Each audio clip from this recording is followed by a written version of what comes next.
fire broke out backstage in a theater. The clown came out to warn the public. They thought it was a joke and applauded. He repeated it. The acclaim was even greater. I think that's just how the world will come to an end. To general applause from wits who believe it's a joke. Soren Kierkegaard. Why is everyone so angry and thoughtless? In this episode, we take a deep dive into exploring the root causes of societal frustration and the decline of critical thinking. From cultural shifts to psychological drivers, we break down why people are acting the way they are today. If you're tired of surface-level takes and want to challenge the norm, tune in and find out what's really going on. The first main issue. Everyone is stupid.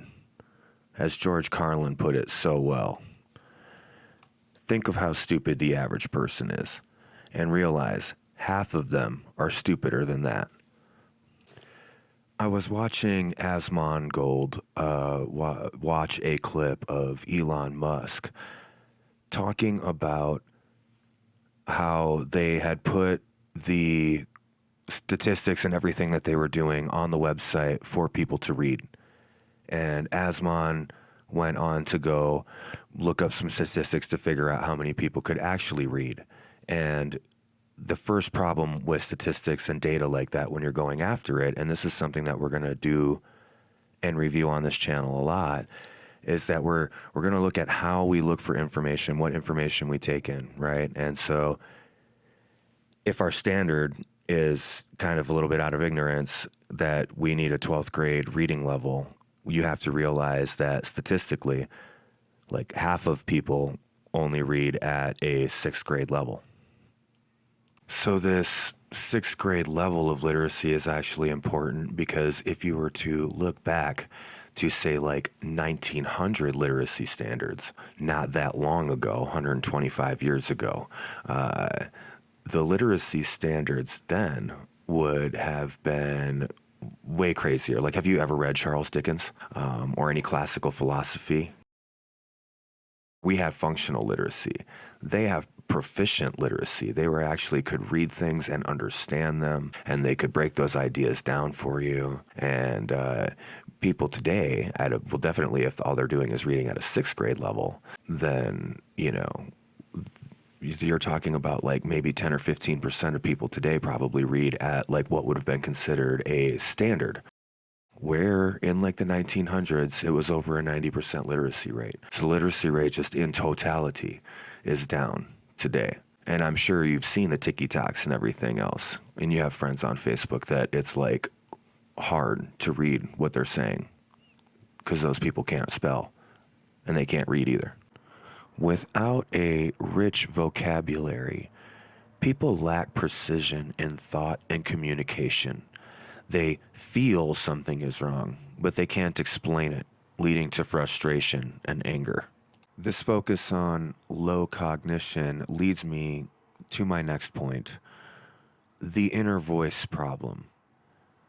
Roughly 30 to 50% of people have no inner monologue. That means no voice in their head narrating their thoughts, debating ideas, or even forming complete sentences. Instead, they rely on gut reactions and external stimuli. They see something, they feel something, and they react. No pause, no analysis, just impulse. That's as many as half of everybody walking around. If you've ever tried to reason with someone who just doesn't get it, this could possibly be why. They're not having the same internal conversations you are. Pair that with the fact the average American reads at a 6th grade level, which means most people don't have the vocabulary to articulate complex thoughts. If you can't name a problem, you can't solve it. You're just going to get angry about it and wash out. Here's where it gets dark, maybe even a little depressing. Low literacy correlates with poor problem-solving skills. And if you also don't have an inner voice, you can't think things through in the abstract. You're stuck in the moment. reacting. Everything feels personal. That's why you see so many people losing their minds over headlines, social media posts, or things they barely understand. They feel the frustration, but they lack the mental tools to process it.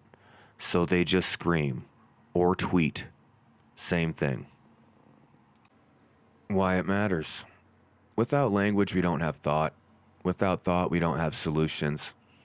And if you have no inner voice, you're basically just a biological algorithm reacting to stimuli with zero introspection. An amoeba. This is why society feels like it's getting dumber and angrier.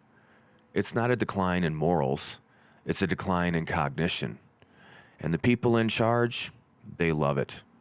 Politicians, corporations, media, they don't need to convince you anymore. They just need to make you feel something. If you can't process complex ideas, you'll vote, buy, and react exactly how they want. Now, if you actually made it this far, congrats. You may have an inner voice. You're one of the few who can still think critically. So don't let that go to waste. Subscribe if you want more content that challenges the way you think. Drop a comment. If you have an inner monologue, I assume you can string a sentence together. And if you don't, well, just smash that like button and let the algorithm do the thinking for you. Have a great day, everybody. It hit you in the butt, doofus.